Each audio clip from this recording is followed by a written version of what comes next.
প্রশ্ন সবাই করছিলাম, এই মামা এই বাংলা রাত চলবো নাকি?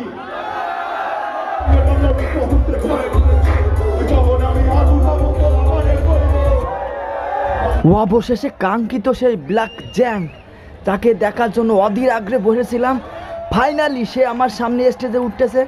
কিছুটা স্বপ্ন মনে হচ্ছে, সে ইয়ো একটা ছোটোবেলায় তার লাপালাপি আর এই গান শুনে আমার কিছুটা পাগল মনে হইতো, কিন্তু পরে যখন তার গান আমি বুঝতে পারলাম, তার র্যাপ আমার একদম দিলে আঘাত করে, তার বড় একটা ফ্যান হয়ে গেলাম। ভাই মুখের কথাই নাই, দেখেন তার কত জনপ্রিয়তা, সবাই হাত উঁচু করে তাকে সম্বোধনা জানাচ্ছে, মোবাইলে আলো জ্বালাচ্ছে।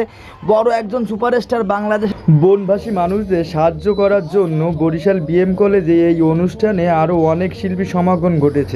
আমি নিজেই একজন লালন ফকিরের বিশাল বড় ভক্ত, তো তার গান শুনে কেমন জানি একটা হয়ে গেলাম, নিজেরে আর নিজের মধ্যে রাখতে পারলাম না।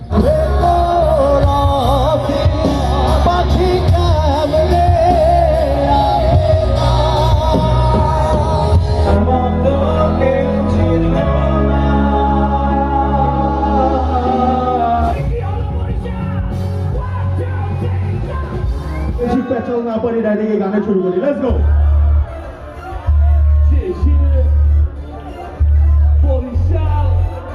সবার হাত উপরে রাখতে পারে।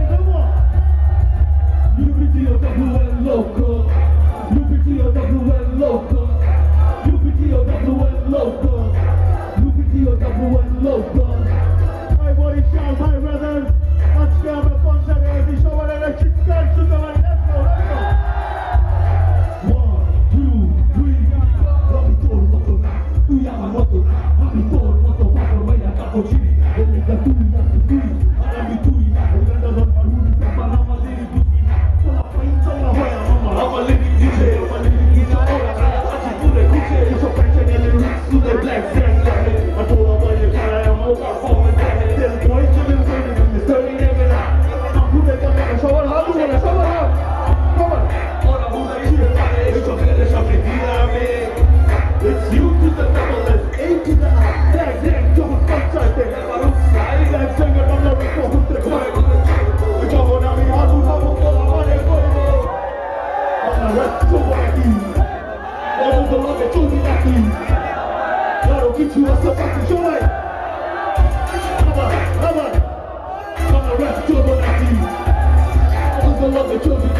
সবশেষে বনবাসী মানুষদের সাহায্য করার জন্য সঙ্গীত যোদ্ধাদের এমন উদ্যোগকে সাধুবাদ জানাই, আর বিশেষ ধন্যবাদ জানাতে চাই যে এই অনুষ্ঠানের আয়োজন করেছে জান্টি সাকিব ভাই ফ্লেম ব্যান্ডের। অনুষ্ঠান সার্থক ও সম্পূর্ণ হলো, তো special thanks goes to Jonty Sakib ভাই।